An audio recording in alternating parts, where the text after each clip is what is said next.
প্রয়াত আশা ভোসলে আচমকা অসুস্থ হয়ে পড়ায় সঙ্গীত শিল্পীকে ভর্তি করানো হয়েছিল হাসপাতালে। মৃত্যুকালে বয়স হয়েছিল 92 বছর। শনিবার সন্ধ্যা থেকেই উৎকণ্ঠায় সময় কাটাচ্ছিলেন আশা ভোসলের অনুরাগীরা।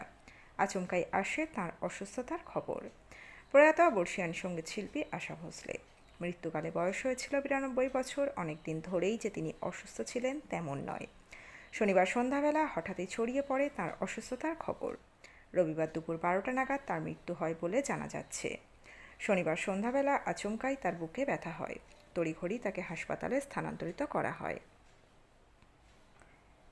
নিজের অস্বস্তির কথা এক গৃহকর্মীকে জানিয়েছিলেন তিনি। তখনই হৃদরোগে আক্রান্ত হন তিনি, এমনটাই খবর ছড়ায় হাসপাতাল সূত্রে। যদিও পরে এক্স স্যান্ডেলে তার নাতনি জনাই ভোসলে লেখেন, আমার ঠাকুরমা খুবই ক্লান্ত, ফুসফুসেও সংক্রমণ হয়েছে, তাই ভর্তি করানো হয়েছে হাসপাতালে। সবাইকে অনুরোধ, দয়া করে আপাতত আমাদের একা ছেড়ে দিন, আমাদের গোপনীয়তাকে সম্মান দিন। শিল্পীর পরিবার ও অনুরাগীরা আশা করেছিলেন খুব তাড়াতাড়ি সব ঠিক হয়ে যাবে, কিন্তু শেষ রক্ষা হলো না। আশা ভোসলের মৃত্যুতে সঙ্গীত দুনিয়ার এক অধ্যায়ের সমাপ্তি ঘটল।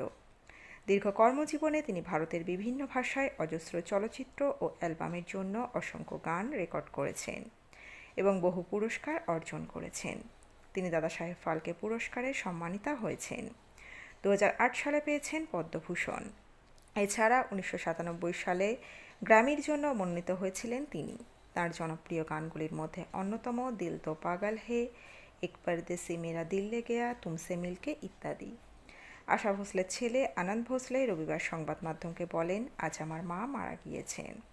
আগামীকাল সকাল 11টায় লোয়ার পারেলের কাসা গ্রান্ডে এসে তাকে শেষ শ্রদ্ধা জানাতে পারবেন সকলে। এখানেই তিনি থাকতেন। কাল বিকাল 4টায় শিবাজি পার্কে তাঁর শেষকৃত্য সম্পন্ন হবে।